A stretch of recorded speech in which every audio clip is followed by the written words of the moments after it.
En los altos del Golán, los sirios atacaron 2 brigadas israelíes y 11 baterías de artillería con 5 divisiones, la séptima, la novena y la quinta, con la primera y la tercera como reserva, y 188 baterías.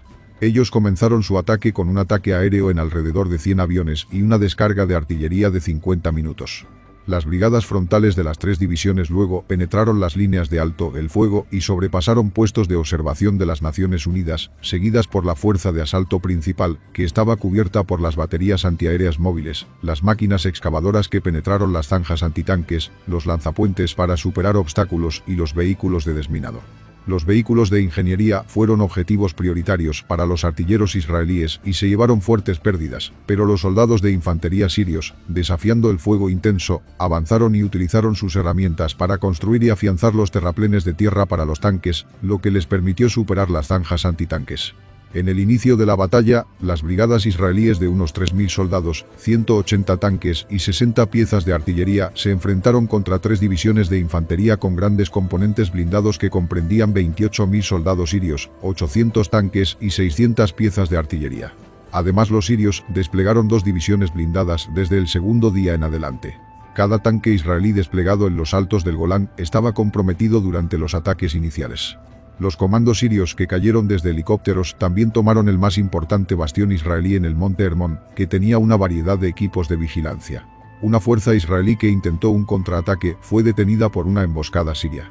El frente de los altos del Golán fue prioritario para el alto mando israelí debido a su proximidad a centros de población israelíes.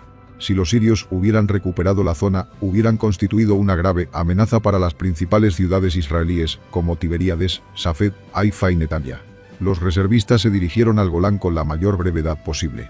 Se les asignó a los tanques y fueron enviados al frente tan pronto llegaban a los centros del ejército, sin esperar a que los equipos fueran entrenados, que las ametralladoras fueran instaladas en los tanques, o tomarse el tiempo para calibrar las armas del tanque, un proceso que consume tiempo conocido como alineamiento del visor con el ánima.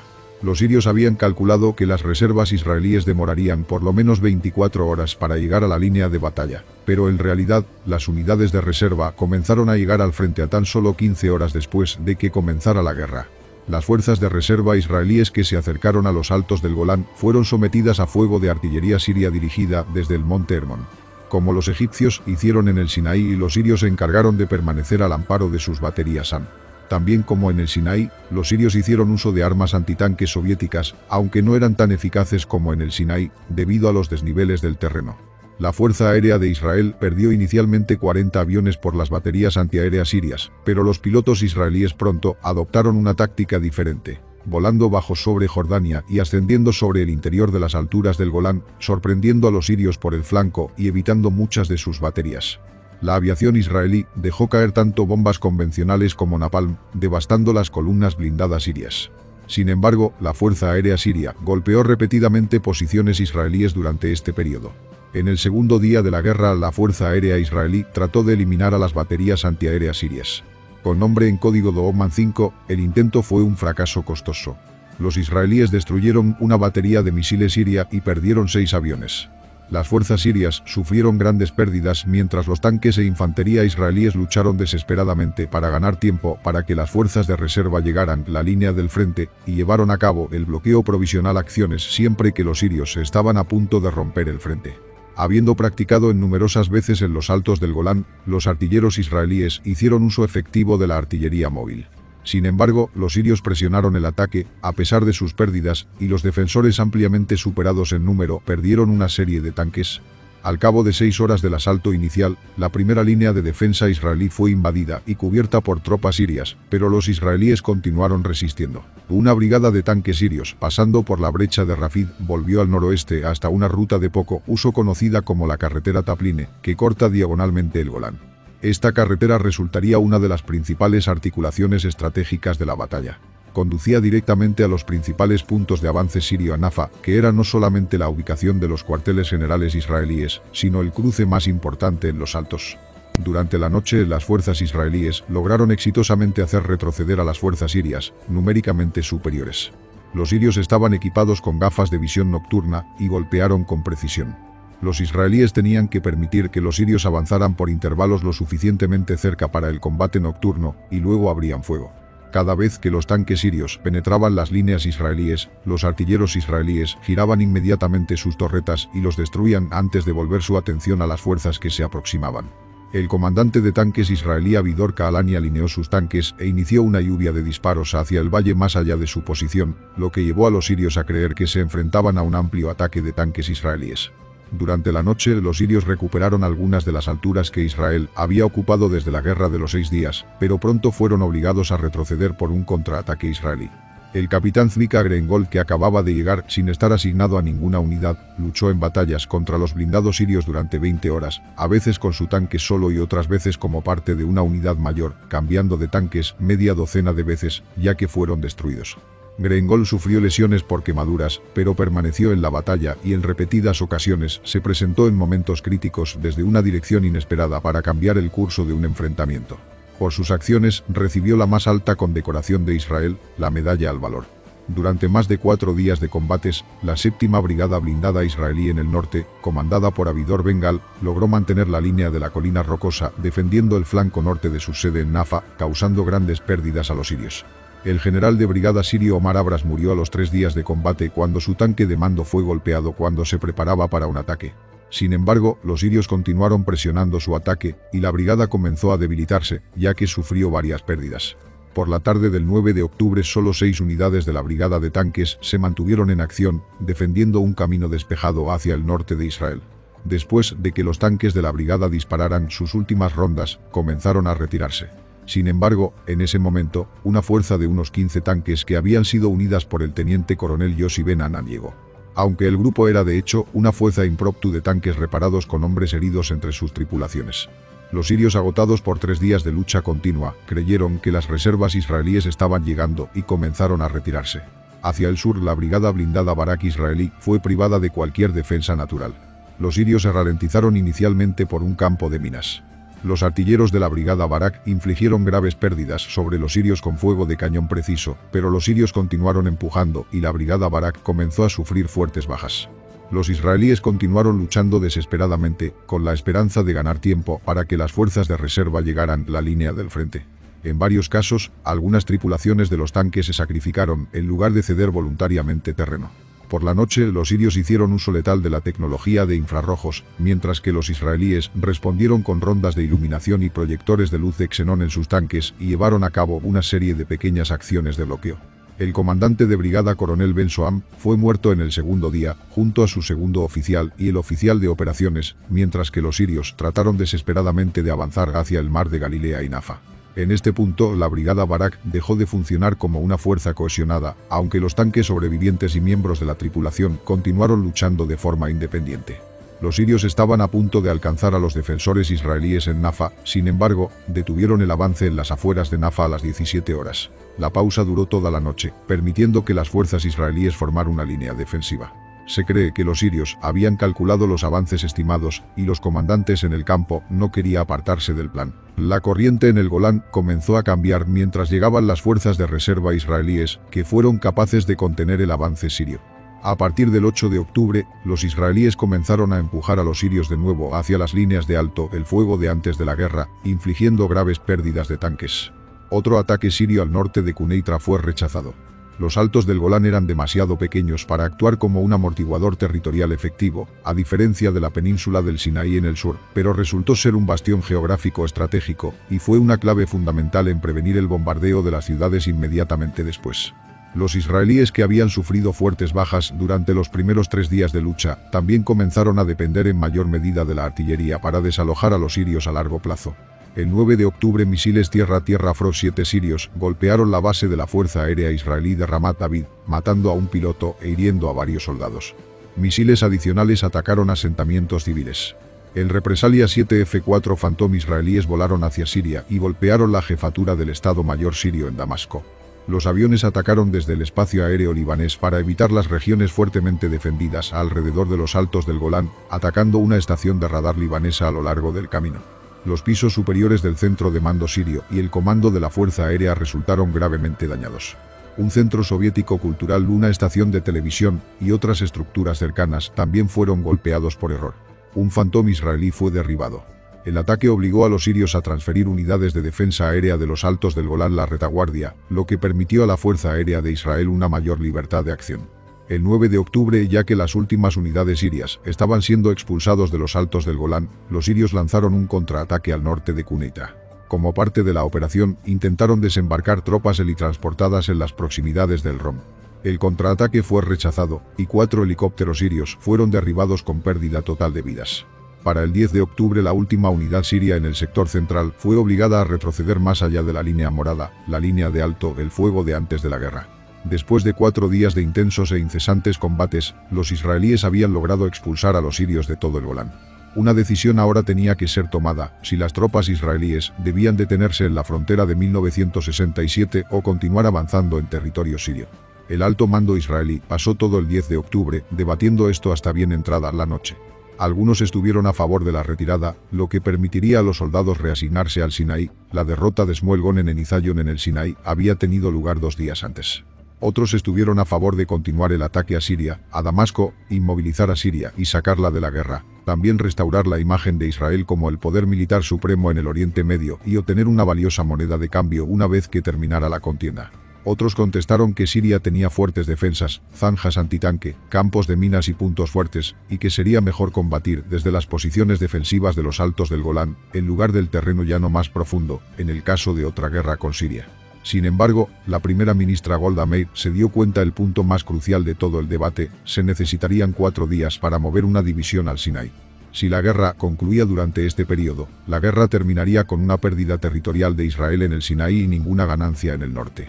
Una derrota sin paliativos. Esta era una cuestión estratégica y su decisión fue absoluta como cruzar la línea morada. El ataque sería lanzado mañana, jueves 11 de octubre. El 11 de octubre las fuerzas israelíes empujaron a las fuerzas sirias y avanzaron hacia Damasco desde Quneitra hasta el 14 de octubre, encontrándose con una fuerte resistencia de reservistas sirios en las defensas preparadas. 3 divisiones israelíes rompieron la primera y segunda líneas defensivas cerca de Sasa y conquistaron otros 50 kilómetros cuadrados de territorio en la bolsa de Basán.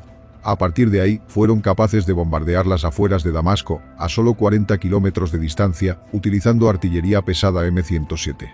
El 12 de octubre paracaidistas israelíes de la Unidad de Reconocimiento de Élite Sayeret Tananim lanzaron la Operación Vestido, infiltrándose profundamente en Siria y destruyendo un puente en la zona de la triple frontera de Siria, Irak y Jordania. La operación interrumpió el flujo de armas y tropas a Siria. Durante la operación los paracaidistas destruyeron un número de transportes de tanques y mataron a varios soldados sirios. No hubo víctimas israelíes.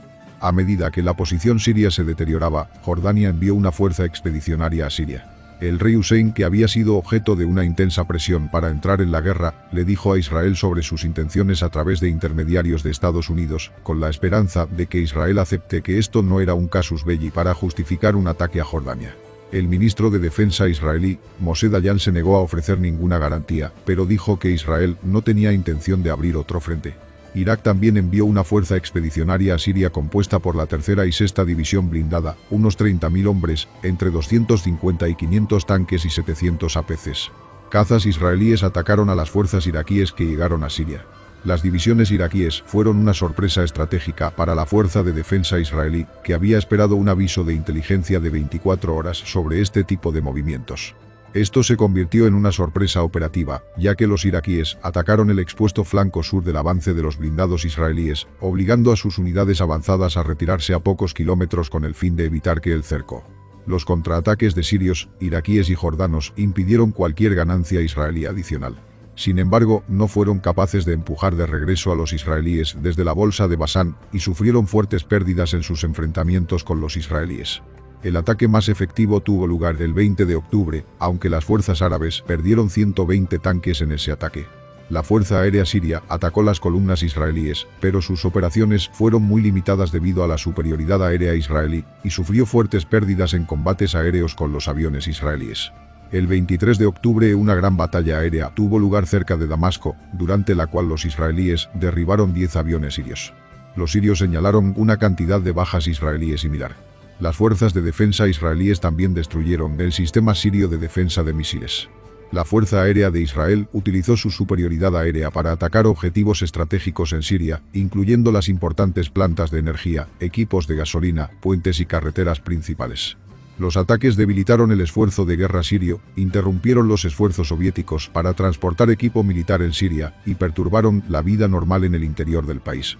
El 22 de octubre, los comandos de la Brigada Golani y Sayeret Matkal recuperaron el puesto de avanzada en el monte Hermón, después de una reñida batalla que involucró un combate cuerpo a cuerpo y ataques de francotiradores sirios. Un ataque fallido de 2 semanas antes había costado a los israelíes 23 muertos y 55 heridos, y a los sirios 29 muertos y 11 heridos, mientras que este segundo ataque costó a Israel una suma adicional de 55 muertos y 79 heridos. Un número desconocido de sirios también murieron y algunos fueron hechos prisioneros. Una excavadora de 9 del ejército israelí, con el apoyo de la infantería, se abrió camino hasta la cima. Un helicóptero llevó a una fuerza de paracaidistas israelíes a los correspondientes puestos sirios de avanzada del monte Hermón, matando a más de una docena de sirios, sufriendo un muerto y 4 heridos. 7 aviones MiG y 2 helicópteros sirios que llevaban refuerzos fueron derribados cuando intentaron intervenir. Los sirios se prepararon para una contraofensiva masiva para expulsar a las fuerzas israelíes de Siria, programada para el 23 de octubre. Participarían un total de 5 divisiones sirias, junto a las fuerzas expedicionarias iraquíes y jordanas. Los soviéticos habían reemplazado la mayor parte de las pérdidas que las fuerzas blindadas sirias habían sufrido durante las primeras semanas de la guerra. Sin embargo, el día antes de que comenzara la ofensiva, las Naciones Unidas impusieron un alto el fuego, después de la aquiescencia de Israel y Egipto. Abraham Rabinovich afirmó que la aceptación por Egipto del cese al fuego el lunes 22 de octubre creó un dilema importante para Assad. El cese al fuego no lo obligaba, pero sus implicaciones no podían ser ignoradas. Algunos miembros del Estado Mayor General sirio se mostraron partidarios de seguir adelante con el ataque, argumentando que, si se hiciera, Egipto se sentiría obligado a seguir luchando también. Otros, sin embargo, argumentaron que la continuación de la guerra legitimaría los esfuerzos de Israel para destruir al tercer ejército egipcio.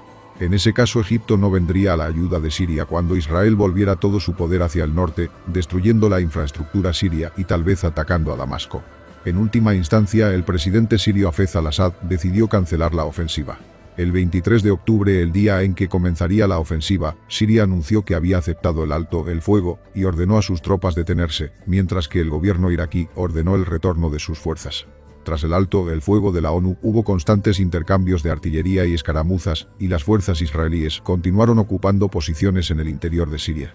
Según el ministro de Relaciones Exteriores sirio, Adel Al-Qaddam, los constantes ataques de artillería sirios eran parte de una guerra deliberada de desgaste, diseñada para paralizar la economía israelí, y tenían la intención de presionar a Israel para que cediera el territorio ocupado. Algunos combates aéreos tuvieron lugar, y ambas partes perdieron varios aviones. En la primavera de 1974, los sirios intentaron retomar la cumbre del monte Hermón. Los combates duraron más de un mes y sufrieron fuertes pérdidas en ambos bandos, pero los israelíes mantuvieron sus posiciones. La situación siguió hasta un acuerdo de separación en mayo de 1974. Los Estados Unidos presionaron al rey Hussein para mantener a Jordania fuera de la guerra.